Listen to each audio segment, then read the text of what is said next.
The floorboards were cold against Clara's cheek, biting into her skin with tiny splinters that tugged at her torn dress. Each shallow breath scraped her lungs like she was swallowing broken glass. Something deep in her chest shifted with every move, an ache too sharp to ignore. She knew what it meant. Her ribs weren't just bruised, they were broken.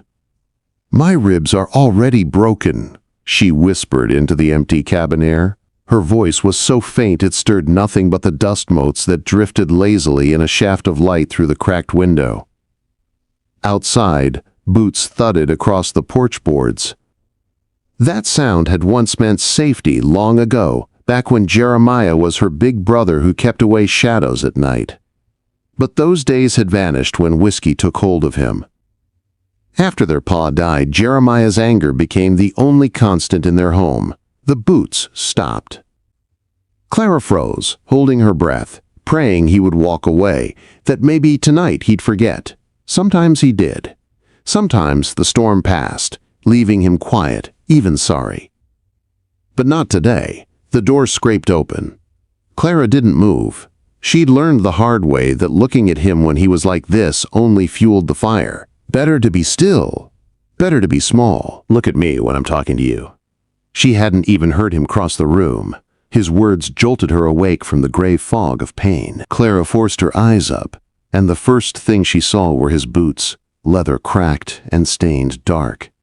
Then his hands, knuckles raw, split from whatever he'd been hitting before he came for her. Finally, his eyes. Pale blue, once like their mother's, now cold and flat. "You think you're too good for the work I give you," he said, his voice low and steady. Shouting would have been better. His quiet voice was always worse. That quiet meant something colder than anger had settled in him. Clara wanted to answer, to say no, to remind him how she cooked and scrubbed and mended without complaint, but words failed her. "Pa always said you had too much of Ma in you," Jeremiah muttered, circling her like a predator. "Said it would make you soft." Guess he was right. The mention of their parents stung worse than any blow. Their pa had been strict but fair, and Mama had been gentle until sickness stole her away. Neither of them would have recognized the man Jeremiah had become. "Get up!" quote. Clara pressed her palms against the floorboards, tried to rise, but the fire in her ribs flared white-hot, and she collapsed back with a gasp that turned into a sob. I said, "Get up!" This time his boot caught her shoulder, not enough to break her further, but enough to fling her against the wall. She curled there, shaking as something fragile inside her gave way. Not just ribs this time. Something deeper, something that had clung to the hope he might still change. That tiny piece of her died right there on the cabin floor. "You can't do anything right," Jeremiah spat, his voice dripping with disgust. Clara stayed quiet, staring at the light shifting on the opposite wall. Time crawled. Soon it would be dark, and he would drink himself to sleep, leaving her a few hours of quiet before the sun rose, and the cycle began again. But lying there against the wall, Clara felt something new flicker inside her chest. It wasn't peace. It wasn't hope, not fully, but it was close. A whisper that maybe there was more than this cabin, more than Jeremiah's rage, more than pain dressed as family duty. Maybe there were people in the world who used their hands to protect, not hurt. Maybe there were places where breathing didn't come at the cost of bruises. The thought was dangerous. She pushed it away, but it didn't vanish. It settled inside her, small but stubborn. That night, while Jeremiah snored in the back room, Clara rose slow and careful. Every movement sent a sharp stab through her ribs, but she had long since learned to move through pain like water slipping past rocks. Her bare feet found the floorboards that didn't creak, the path she had memorized over years of silent nights. The door stood ahead of her like a challenge. She'd stared at it 1,000 times, but never with the thought of walking through it and not returning. Her hand closed around the iron latch. Cold bit her palm, but she didn't let go. Behind her, Jeremiah's snores rumbled, deep and steady. He wouldn't wake for hours, not after a night like this. The latch lifted with a soft click. The door opened. Morning air struck her face, sharp and clean, so different from the stale cabin air that it made her dizzy. Above her, the sky stretched endless and wide, too big to take in all at once. The porch boards felt strange beneath her feet. Yesterday morning she'd swept them, back when she still thought she could endure another day. Now each step carried her away from the girl she had been, and closer to something unknown. At the edge of the porch, Clara turned. The cabin looked smaller from outside, meaner somehow, just a scar in the earth. She didn't look back again. The dirt road stretched pale and dusty toward the woods. Clara had walked it before, but only as far as the creek or the trees. Never beyond. Every step sent fire up her side, but she kept moving. By midday, the sun scorched her shoulders, her torn dress sticking with sweat. Her bare feet cracked and bled on the rough ground. She stumbled often, each fall harder to recover from, but still she walked. Fear drove her as much as hope. Any sound, a bird, a branch breaking, made her heart pound with the thought that Jeremiah might already be on her trail. She knew him well. He would not let her go without a fight. Late afternoon, Clara collapsed by a boulder, her back pressed against its warm surface. Her water was gone, her throat lined with dust. The land around her grew wild, empty of fences, empty of people. Maybe this was how it ended. Maybe she'd gone far enough to die free, under a sky too big for Jeremiah to cage. But then came the hoofbeats. At first, she thought it was her heartbeat, hammering too loud in her chest. But the sound grew clearer. A horse galloping, closing fast. Panic flared. Clara tried to stand, tried to flee, but her body had nothing left to give. She dragged herself a few feet into the shadow of a scrub pine, hoping to vanish into stillness. The hoofbeats slowed, stopped. "Easy now, Ranger, easy," a man's voice said, low and steady. Clara froze. Boots hit the dirt, moving closer. His voice carried no threat, only care. "Are you hurt?" Clara kept her eyes shut, hoping he'd leave, but his presence was near, undeniable. His shadow stretched over her, and when she finally opened her eyes, she found herself staring into the face of a stranger, broad-shouldered, weathered by sun and wind, but with dark eyes that held something she had almost forgotten existed. Kindness. And when she whispered, barely audible, "My ribs are already broken," something shifted in his gaze. He didn't pity her. He didn't flinch. He simply nodded, his voice steady as stone. I can see that Thomas Garrett didn't move closer. He stayed crouched a few feet away, as if he knew too much distance could feel like abandonment, but too little might feel like a trap. His horse snorted softly behind him, the sound calm, almost curious, as though the animal knew Clara wasn't a threat. "You've been walking a long time," Thomas said gently. His dark eyes took in her torn dress, her bare bleeding feet, the bruises peeking beneath the fabric. Clara wanted to say something back, to prove she still had her voice, but her throat only managed a rasp. Since dawn, Thomas nodded slowly, no surprise in his expression. "Name's Thomas Garrett. Don't reckon you owe me yours unless you want to give it." The choice in his words startled her. No one had given her choices in a long time. She clutched at the sound of her own name like it might vanish if she didn't speak it. "Clara." He repeated it softly, testing it on his tongue. "Clara. That's a good name. Strong name." She almost laughed, bitter at the idea. Strong. Her ribs were cracked, her body failing, her spirit splintered like old wood. But Thomas said it without judgment, without demand, as if he simply believed it to be true. "You're hurt bad," he said. More than just the ribs. She flinched, half expecting anger for her silence. Instead, he only waited, steady as a mountain. "Someone did this," he said finally. "Not a question. A fact." Clara's breath caught. For the first time in years, she nodded. His jaw tightened, the line of it sharp in the afternoon sun. But his voice remained even. "Are they coming after you?" Clara's lips moved, but her voice cracked into nothing. Somehow Thomas understood. He gave a small nod, Then we best get you somewhere safe." He rose slowly, his hands empty, showing her he carried no threat. "I've got a cabin near here. Quiet. Solid walls. You willing to trust me that far? Trust." The word was heavy, foreign. Trust had always turned sharp in her hands, cutting her when she dared hold it. Yet looking at him, she saw no hunger, no cruelty hiding in his gaze, just steady patience.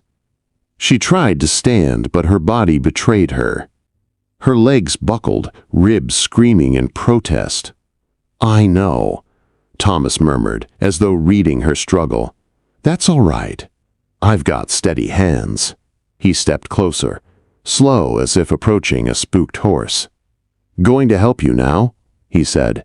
She gave the barest nod. Thomas lifted her into his arms like she weighed nothing, his touch careful, his strength quiet. Fire shot through her chest, but he steadied her, murmuring, "Easy now. You're all right."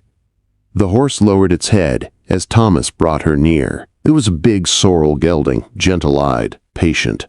Not the kind of beast a violent man would keep. "Almost there," Thomas whispered as he set her against the saddle. He mounted behind her with practiced ease, his arms bracing her without pressing, giving her space even as he held her steady. "You can lean back if you need," he said. Clara tried to stay upright, tried to prove she wasn't completely broken. But the pain carved through her with every breath, and at last she let herself rest against him. His chest was solid, his heartbeat steady, a rhythm that anchored her as the horse carried them forward. The trees closed in around them, cool shade replacing the merciless sun. For the first time since leaving the cabin, Clara's body loosened. Not in trust, not yet, but in surrender to exhaustion. "Almost there," Thomas said again, and when she opened her eyes, she saw it. A log cabin tucked in a clearing, smoke curling from its chimney, a small garden laid neat by careful hands. It didn't look like a prison. It looked like a promise. Thomas dismounted first, then helped her down. Her legs wobbled beneath her, but his arms steadied her without force. "Come on," he said softly. "Let's get you inside." Quote. The door stood open, spilling warm yellow light into the dusk. Clara's heart pounded at the sight. Light had never meant safety before, but standing there, with Thomas's hand hovering near her elbow, ready if she faltered, she felt the fragile stirrings of something she thought she had lost forever. "Hope my ribs are already broken," she whispered, almost to herself. Thomas's eyes caught hers in the fading light. "Then we'll give them time to heal," he said simply.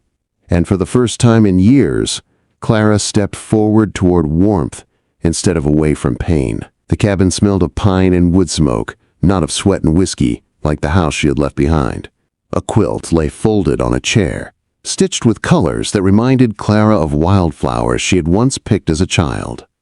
Everything inside the room felt touched by gentleness.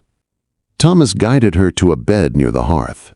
He didn't hover, didn't crowd her, just placed a pillow behind her back and set a blanket across her lap. For a moment, Clara didn't know what to do. Her body braced for anger, for the harsh words that always followed silence. But none came. "Only the soft crackle of fire. I'll fetch some water," Thomas said. His voice carried no command, only a quiet respect, as if her presence was something fragile he didn't want to break. When he returned, he knelt and held the tin cup steady as she drank. Cool water slid down her throat, washing away dust and fear. Her eyes filled, not from pain, but from the strange mercy of it. "You're safe here," Thomas said. He didn't ask her story, not yet. He didn't demand her truth before she was ready. He just gave her the gift of silence, one that wasn't filled with judgment. Night fell. Clara drifted in and out of restless dreams, waking sometimes to the sound of Thomas moving about the cabin. Each time she opened her eyes, she saw him sitting nearby, whittling by lantern light or mending tack, his presence steady as the stars outside. By dawn, Clara woke to the smell of cornbread baking. Her ribs still ached, her feet still raw, but something inside her felt lighter. Thomas placed a plate on the table. "Eat what you can. You'll need your strength." She managed a few bites, each one carrying more comfort than any meal she'd known in years. For the first time, food didn't taste like a demand or a bargain. It tasted like care. When the silence stretched too long, Clara found her voice. "He was my brother." Quote, Thomas didn't flinch. He set his cup down slowly and nodded. "I reckoned it was someone close." "He wasn't always like that," she whispered. "But after Pa died, something broke in him. And he broke me too." Her ribs throbbed at the words, as if reminding her they carried proof. Thomas's gaze softened. There are men who lose themselves when grief comes, but that doesn't give them the right to lay cruelty on others. Clara's throat tightened. No one had ever said it plain. No one had ever dared call what Jeremiah did cruelty. "You don't owe his darkness your life," Thomas added. Clara closed her eyes, fighting tears. She had thought leaving the cabin was the hardest part. But hearing truth spoken aloud, hearing her suffering given a name, was harder still. "Will he come for me?" she asked at last. Thomas's jaw set firm. "If he does, he'll find, I don't take kindly to men who harm women. And he won't touch you again." The words were steady, not boastful. Thomas spoke them like a promise carved in stone. Something shifted deep inside Clara then. A weight she had carried for years began to lift, replaced not by certainty, but by the fragile beginnings of trust. Days passed. Clara's ribs began to mend. Her steps grew steadier. She helped in the garden when she could, her hands learning to work soil instead of scrubbing away anger. Each evening, Thomas would sit with her on the porch, the wide prairie sky opening above them. One night, as the stars lit the horizon, Clara whispered, "I don't know if I'll ever stop being afraid." Thomas looked at her, his voice quiet, but sure. "Fear may stay, but it doesn't get to rule you. You've already walked away from the worst of it." Clara held his gaze, and for the first time in years, she believed it might be true. She thought of that first moment, broken on the ground, whispering her pain. And now, sitting beneath the endless sky, she realized she wasn't whispering anymore. Her ribs would heal, her heart would heal slower, but it too would mend. Because for the first time, she wasn't alone. And in Thomas's quiet strength, Clara found the courage to believe in life beyond cruelty.